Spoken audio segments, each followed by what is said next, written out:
টাকা দিয়ে ভোট কেনার যে সংস্কৃতি তার সাথে আপনাকে মিলাতেই হবে। ফজর নামাজ পড়ে গিয়ে ভোট সেন্টারে যাবেন।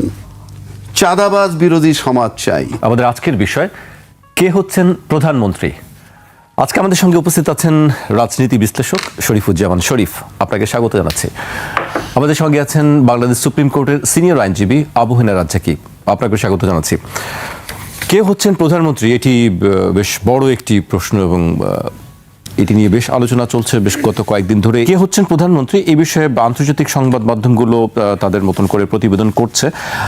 আজকে রয়টার্সের অনলাইন প্রতিবেদনে বলা হয়েছে যে তারেক রহমান জয়লাভ করতে পারেন এবং বাংলাদেশের প্রধানমন্ত্রী হওয়ার দ্বারপ্রান্তে আছেন। জামায়াতে ইসলামী আসন্ন জাতীয় সংসদ নির্বাচনে সংখ্যাগরিষ্ঠতা অর্জনের দ্বারপ্রান্তে দাঁড়িয়ে আছে বলে মন্তব্য করেছেন দলটির আমির ডাক্তার শফিকুর রহমান। নিজের ফেসবুক পোস্টে দেয়া এ মন্তব্য করেছেন তিনি। আরেকটি বিষয় উল্লেখ করতে চাই, বিএনপি মহাসচিব মির্জা ফখরুল ইসলাম আলমগীর বলেছেন, এবারের নির্বাচনে চেক অ্যান্ড ব্যালেন্স ও কাউন্টার ব্যালেন্স সঠিকভাবে থাকায় নির্বাচনের তথাকথিত ইলেকশন ইঞ্জিনিয়ারিং এর আশঙ্কা নেই।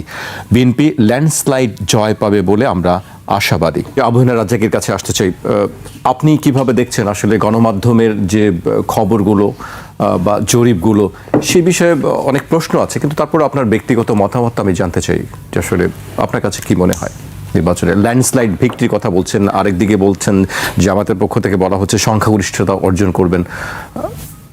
দেখেন, আপনি জনমত জরিপ করা কিংবা পত্রিকা যে দিয়ে আমি জরিপ করব কিংবা মিডিয়া দিয়ে যে জরিপ করব, এটা ব্যক্তিগতভাবে হয়তো আপনি এক একজনের এক এক মত, আমারও একটা মত। আমি মিডিয়া দিয়া জরিপ করতে পারি না, পত্রিকা দিয়েও জরিপ করতে পারি না। কারণ যেই পত্রিকা যেই মিডিয়া আজকে যে দলগুলোর বা দলের পক্ষে ব্যাপকভাবে বলছেন, এরা এই দেশে ছিল আজকে থেকে 16-17 বছর আগেও। তখন এই যে দলগুলোর ভিতরে ওই যে বিএনপির মতো দল, তারাও যথেষ্ট নির্যাতিত হয়েছে, লক্ষ লক্ষ মিথ্যা মামলা হয়েছে কিংবা 40 লক্ষ আসামি হয়েছে। জামাতেরও নিবন্ধন বাতিল হয়েছে, জামাতও হয়রানির মধ্যে ছিল, তারা নাকি গুপ্তের মতো বেঁচে ছিল। যাই হোক, কিন্তু এই যে দুইটা দল যারা আজকে প্রথম প্রতিদ্বন্দ্বী, মানে প্রধান প্রতিদ্বন্দ্বী হয়েছে, এই দুইটা দল কি ট্রিটমেন্ট পেয়েছিল গত 16 বছর পত্রিকায়? আজকে তো সেই পত্রিকাগুলা, সেই মিডিয়াগুলা রিভার্স হয়ে গেল। আজকে তো সেই মিডিয়াগুলা তাদের দুইজনকেই কাভারেজ দিচ্ছে। কারে বেশি দেয় কারে কম দেয় সেই বিতর্ক আমি পরে আসি, বা আমার আসার দরকার নাই। কিন্তু তারা কি সেই কাভারেজ পাচ্ছিল? পায় নাই তো। বেগম খালেদা জিয়ার মতো একজন নেত্রী, মহিলা, মা, আপনি যাই বলেন, যে সবার কাছে গ্রহণযোগ্য ছিল, মাত্র 2 কোটি না 3 কোটি টাকা একটা অ্যাকাউন্ট থেকে আরেকটা অ্যাকাউন্টে রাখছে। এই হইল অপরাধ। সেই অপরাধে নিম্ন আদালত দিল 5 বছর, উচ্চ আদালত দিল 10 বছর। কোথায় ছিল এই মিডিয়াগুলো? এই মিডিয়াগুলো তখন তো এটাও ছিল যে সালম বড় বড় ব্যাংকগুলো তসরুপ করছে, আবুল বারাকাত জনতা ব্যাংকে তসরুপ করছে, শেয়ার বাজার কেলেঙ্কারি হয়েছে। কে কতটুকু লিখছেন? তারেক রহমান সম্পর্কে কে কতটুকু লিখেছেন? আজকে তো সবাই বিগলিত তারেক রহমানের জন্যে। সেই মিডিয়া, সেই পত্রিকা যারা তখন লিখেনি। কাজেই আমি এগুলাকে তেমন কোনো গুরুত্বই দিই না। আমার কাছে মনে হয় এই যে এরা মানে আপনি কোনো আইডিওলজি নিয়ে নাই। বিষয়টা হচ্ছে আপনি যেদিকে যখন স্রোত, আপনি সেদিকে থাকবেন। এবং এটা ঠিক যে স্রোতের উল্টা যদি আপনি চলেন, তাহলে আপনার গায়ের সাল বাকলা থাকবে না, আপনি স্রোতে গা ভাসায় দিয়ে সার্ভাইভ করবেন। তো এই কারণে আমি বললাম যে এই আপনি যদি ওই মিডিয়ার কথা বাদ দিই, আপনার কাছে কি মনে হয়? আমরা শরীফ ভাইয়ের কাছে শুনলাম তিনি বিএনপিকে এগিয়ে রাখছে নির্বাচনে। আপনার কাছে আপনি নর্মাল কোর্সে যেটা আপনি যদি আমার কাছে তো সামনের যে নির্বাচনটা হবে কালকে বাদে পরশু, হ্যাঁ, সেই নির্বাচনের ফলাফল আমাদের কাছে আসে নাই। সেই নির্বাচনের ফলাফল আসলে আমাদের অতীত যে জরিপ, সেই জরিপটা কিন্তু চেঞ্জ হয়ে যাবে। অতীত যে রেকর্ড, কার কত পার্সেন্ট ভোট, এর এত পার্সেন্ট, এই দলের এত পার্সেন্ট, এর এতর বেশি নাই, সেটা কিন্তু চেঞ্জ হয়ে যাবে। এটা গেল 1। 2 নম্বর, আমাদের দেশের ট্রেডিশনালি আমরা দেখছি যে দলটা একবার ক্ষমতায় এসে 200 আসন পায় বা 180 আসন পায়, পরবর্তীকালে যখন গণেশ উল্টে যায়, আবার একটা নির্বাচন হয়, সে তখন 30 আসন পায় উল্টা দিকে। মানে এমন কোনো কমে যাওয়া দেখি নাই যে 180 পাইছে গত বছর, এই বছরে 150 পাওয়া উচিত বা 140 পাওয়া উচিত, ও 30 হয়ে যায়।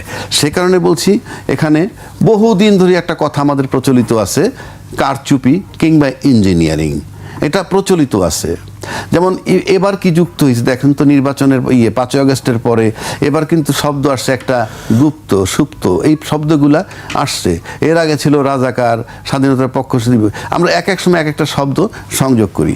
এখন যে জায়গাটা আমি আসতেছি, আমি মনে করি এবারের যে নির্বাচনটা হবে, এবারের নির্বাচনের একটা আগের ঘটনা বলতে হবে আপনাকে। 18 মাস আগে, এবারের নির্বাচনের আগে ঘটছে, ওই জাতিসংঘের রিপোর্ট বলেন, XYZ যে রিপোর্টই বলেন, 1400 লোক মারা গেছে, 30-40 হাজার আহত হয়েছে। তারপরে দামি দামি লোক পালায়ে গেছেন, খতিব, গভর্নর, বাংলাদেশ ব্যাংকের সব পালায়ে গেছেন, পুলিশ থেকেও লোক পালায়ে গেছেন। তারপর একটা নির্বাচন 18 মাস পরে, মানে ওই যে পালায়ে গেছে সব প্ল্যাটফর্মগুলো ঠিক হয়ে গেছে 18 মাসে, এটা আমাদের ধারণা, এবং আমরা নির্বাচনে যাচ্ছি। ঠিক আছে, আমরা ফাইনালি নির্বাচনে আসছি। কিন্তু এইরকম ঘটনার পর তো নির্বাচনে এবার প্রথম আসলাম। আর কোনো নির্বাচনের আগে তো সরকার বদল হয়েছে, অন্যান্য সব কিছু ঠিকঠাক ছিল। এখন এইবারের নির্বাচনে কি হবে? 1 নম্বর, আমি বিশ্বাস করি না, শুধু আমরা যে বললি, আমি ফিল করি যে রাষ্ট্রীয় অর্গানগুলা কোনোটাই ঠিক হয় নাই। কেননা আমরা যে সংস্কারে হাত দিয়েছিলাম, কোনো সংস্কার এখন পর্যন্ত হয়নি। গণভোট পাশ করলে তারপরে ওই যে সংস্কারের প্রস্তাবগুলো, সেগুলো যদি বাস্তবায়ন হওয়া শুরু করবে, তার মানে আমরা আলটিমেটলি নির্বাচন করতে যাচ্ছি সেই পুরনো বন্দোবস্তে, এবং সেটাও কাল্পনিক। পুরনো বন্দোবস্ত বলতে পুরনো সংবিধান তো নাই, সংবিধানটা থেমে গেছে, আমরা সংবিধানবিহীন নির্বাচন করতে যাচ্ছি। এটা আমি সবসময় বলি, আজকেও বলতেছি, আমরা কোনো সংবিধানের অধীনে নির্বাচন করতেছি না। সংবিধানের অধীনে নির্বাচন করলে, মানে যেহেতু করতেছি না, নির্বাচনের পর দেখবেন যদি গণভোট পাশ করে এবং গণভোট মোতাবেক সংবিধান সংস্কার আগে না করে, তাইলে পরে এরা ওত নেওয়াই ডিফিকাল্ট হবে। সেটা পরের চ্যাপ্টার। এইবার আসুন ভোটের দিকে আসি। এবারের ভোটে যেটা হবে, 5 আগস্টের পরের জাজমেন্ট সবচেয়ে বড়। অতীতে কে কি করছে আমার জানার দরকার নাই। অতীতে 16 বছর ছিল আওয়ামী লীগ। তরুণ প্রজন্মের যে ভোটারগুলো, সে তারা আওয়ামী লীগকে দেখেছে, দেখার পর তাদেরকে অ্যাকসেপ্ট করার মতো কিছু নেই। ইনফ্যাক্ট তারা নির্বাচনে নাই। আর অন্য যে দল, যে তরুণ সমাজের অন্য যে প্রায় 4 কোটি ভোটার, তারা, ওর ভিতরে কিন্তু অন্যান্য দলেরও আছে। ধরেন বিএনপির আছে, জামাতেরও কম বেশি আছে। তারা কিন্তু ওই যে তরুণ সমাজের মধ্যে যে দলের সাথে সম্পৃক্ত যেগুলো, তারা কিন্তু তাদের দল ক্ষমতায় দেখে নাই, কিন্তু তাদের যারা পুরনো চাচা, নানা অথবা বড় নেতা, তাদের কাছ থেকে কিন্তু দল সম্পর্কে তারা জানছে, অবগত হয়েছে। আর ওইদিকে জামাত তার সম্পর্কে অবগত হয়েছে। আর যারা অবগত হয় নাই, তারা নিউট্রাল বসে আছে। এখন আসেন, তাদের চোখের সামনে যে ঘটনাগুলো ঘটেছে, যে 1400 ছেলে পেলে মারা গেছে, কলেজের ছেলে, একটা কলেজের ছেলে মনে করেন জামাত করে, কিংবা একটা কলেজের ছেলে বিএনপি করে, তাদের চোখের সামনে যখন একটা বন্ধু সহপাঠী মারা গেছে বা তার ভাই মারা গেছে, সে যদি দেখে যে সে যে দলই বিলং করুক, সেই দলটা ওই ফ্যাসিজমের পক্ষ দিকে টানতেছে, সে কিন্তু ওই দলকে আর ভোট দিবে না। বিকজ এই ফিলিংসটা তার ভিতরে কাজ করবে। সুতরাং সেদিক থেকে বিবেচনায় নিলে এই তরুণ 4 কোটি ভোটার একটা বিরাট ফ্যাক্টর, এবং তরুণ 4 কোটি ভোটার যেদিকে ঝুঁকবে, সেদিকেই মনে করেন একটা বিরাট, মানে কি বলে, সেদিকটাই জয়লাভের সম্ভাবনা হবে। আরেকটা ব্যাপার, তরুণ সমাজ নিবে এবং আমরাও নিব। নাম্বার 1, চাঁদাবাজ বিরোধী সমাজ চাই। কে চাঁদাবাজ আপনি আমি বলতে পারবো না, কিন্তু যিনি চাঁদা দেন তিনি জানেন কে চাঁদা নেন। অবশ্যই তাকে বয়কট করতে হবে। দুর্নীতিবাজ, বিদেশে টাকা পাচার করেন যারা, কে পাচার করেন তিনি জানেন, এবং আমরাও জানি কারা পাচার করে। সুতরাং এবার ভোটাররা সেই জায়গায় সিদ্ধান্ত নেবে বলে আমি মনে করি। এবং ভোটাররা এইটুক বোঝে, যার গায়ে যত গন্ধই থাকুক না কেন, টাকা পাচার করবে না কে, দুর্নীতি করবে না কে, এবং টাকা পাচার, দুর্নীতি, তারপর যদি মনে করেন যে টাকা পাচার, দুর্নীতি, চাঁদাবাজি, এইগুলা যদি আপনি চিন্তা করেন, তাইলে এগুলার সাথে যারা সম্পৃক্ত তারা কিন্তু বোঝে যে কারা সম্পৃক্ত, এবং ভোটাররা যদি বিবেচনায় নেয়, তাহলে কিন্তু ভোটের হিসাব নিকাশ মিলানো আপনার কঠিন। আর থার্ড বলতেছি, জুলাই চেতনা ধারণকারী ম্যান্ডেটরি, যারা জুলাই চেতনা ধারণ করবেন, এটা তাদেরকে যারা বিশ্বাস, ভোটাররা চিন্তা করবে। এই সব কিন্তু ভোটাররা থিওরিটিক্যালি বলবে। আপনি মাটিকে চিৎকার করেন সারাদিন, কোনো লাভ হবে না, কোনো লাভ হবে না। এবং কারণ এটা ভোটাররা, এই যে জুলাই চেতনা মাত্র 18 মাস আগের ঘটনা, কেউ ভোলে নাই, ভোলার কোনো কারণও নাই। আর চাঁদাবাজি কারা করে তাদেরকে বয়কট করবে, এটা আপনার আমার বলতে হবে না। এইবার আসেন, নারী বিদ্বেষী কথাও আছে, যারা নারী বিদ্বেষী তাদেরকেও মানুষ বয়কট করবে।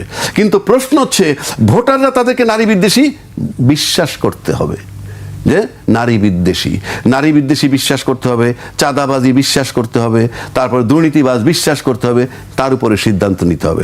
সেই হিসাবে যদি আপনি ধরেন, তাহলে আপনার এবারের যে ভোট হবে, আবারও বলছি, কারচুপি আর ইঞ্জিনিয়ারিং দুইটা টার্ম যদি না থাকে, কঠিন বাস্তবতা মোকাবেলা করতে হবে দুই জোটকে। শরীফ ভাই, দুই দলের পক্ষ থেকেই জয়ের ব্যাপারে আশাবাদী, এটি স্বাভাবিক, সবাই জয় চায়, কেউ হারতে চায় না। আপনার কাছে কি মনে হয় আসলে প্রধানমন্ত্রীর কে হতে পারে? নির্বাচন আমাদের দোরগোড়ায়, নিশ্চয়ই এই আলোচনাটি আসবে যে নতুন সরকারের প্রধানমন্ত্রী কে হবে। গণতান্ত্রিক বিধি ব্যবস্থায় অনেকগুলো রাজনৈতিক দল অংশগ্রহণ করলেও অবশ্যই বাস্তবতার আলোকেই আমরা বিবেচনা করব, এবং আমরা অবশ্যই বিবেচনা করব এর মধ্যে যাদের বড় দল যারা বা সেই ধরনের প্রভাব সৃষ্টি করতে পারবে নির্বাচনে, সেই দিক থেকে বিএনপি একদিকে, আর একদিকে 11 দলীয় নির্বাচনী ঐক্য যেটা বলছে তারা। আমি এটি এর আগেও বলেছি, খুব অনেকেই মজা করছে, যে দুইজন প্রধানমন্ত্রী হতে পারেন দুজনই চিকিৎসক, দুজনই হচ্ছে রহমান। সেকেন্ড হচ্ছে দুজনের স্ত্রী হচ্ছে চিকিৎসক এবং দুজনই সিলেটের জামাতা। সুতরাং আমরা যদি বলি যে যিনি প্রধানমন্ত্রী হবেন তার নামের সাথে রহমান থাকবে, আমরা যদি ওই যে ছোটবেলায় আমরা ধাঁধার মধ্যে ঢুকতাম যখন, তখন এই কথাগুলো আমরা বলতাম। কিন্তু বাস্তবতা তো একটু ভিন্নতা আছে। আচ্ছা, দুটো রাজনৈতিক দল সংস্কারের ব্যাপারে খুবই আন্তরিক, আমরা সেটি শুনছি। সংস্কার যদি গণভোটে পাশ হয়ে যায়, সেখানে তো